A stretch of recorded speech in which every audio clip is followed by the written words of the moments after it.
Hi guys, so it's still a bit early for Fool of the Week, but Andrew Rosindell, remember that guy, the one who tried to defend the idea of MPs having second jobs because giving them up might affect their lifestyles? When some months earlier he said that people on universal credit should have the £20 uplift taken away because they don't really need it. Well, Andrew likes to make an arse of himself. This was him in the House of Commons on Wednesday, showing just how much he doesn't understand Brexit and doesn't understand UK law. Let's hear what he had to say. The Prime Minister will know that we will not be able to stop the endless waves of illegal migrants crossing the English Channel until we break free from the constraints of the European Convention on Human Rights. Okay, well, first of all, let me say, illegal immigrants coming across the sea, how have you identified them as illegal? Anyway, let's park that for a moment. The problem with the European Convention on Human Rights is that it's baked into UK law. And one aspect of UK law is the Good Friday Agreement.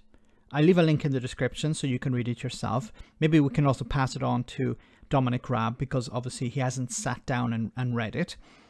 But you can see here under point 2, it says the British government will complete incorporation into Northern Ireland law of the European Convention of Human Rights, with direct access to the courts and remedies for breach of the convention, including power for the courts to overrule assembly legislation on grounds of inconsistency. This is part of UK law.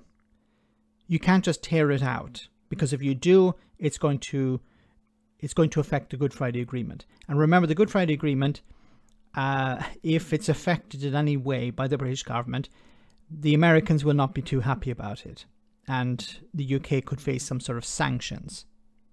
Now, obviously, Andrew doesn't know this, or Andrew doesn't care about this. Which impedes our ability to tackle this tragic situation and protects even the most violent criminals from being deported. So, will the Prime Minister agree with me that it is time to take back control and fulfil our manifesto? You can hear the laughs in the House of Commons. Take back control. This has nothing to do with Brexit. You've already taken back control, allegedly, that we can take back control. So he's making some sort of promise here that we can now take back control. You have control over the borders.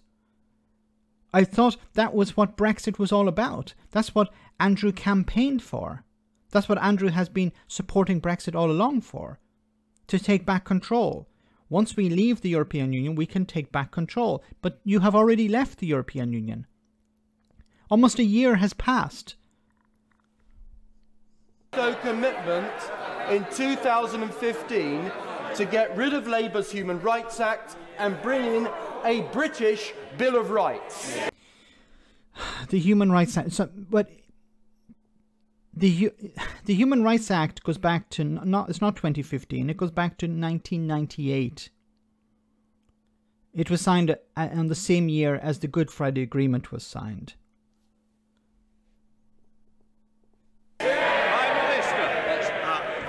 Yes, Mr. Speaker, I thank my right honourable friend, but we will certainly review the human rights system. But in the meantime, there is something we can do, or we can all do, on next Tuesday and Wednesday, Mr. Speaker, because our Borders Bill is coming back to this House after long gestation, and it gives us the power to make the distinction at last between illegal and legal migrants.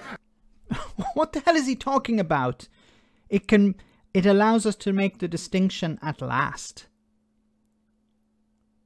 So does that mean that up until this stage, the UK government were not able to identify who was in the country legally or illegally? That the UK government could not decide whether somebody reached the criteria to claim asylum or not? Really? What rock has Boris Johnson been living under?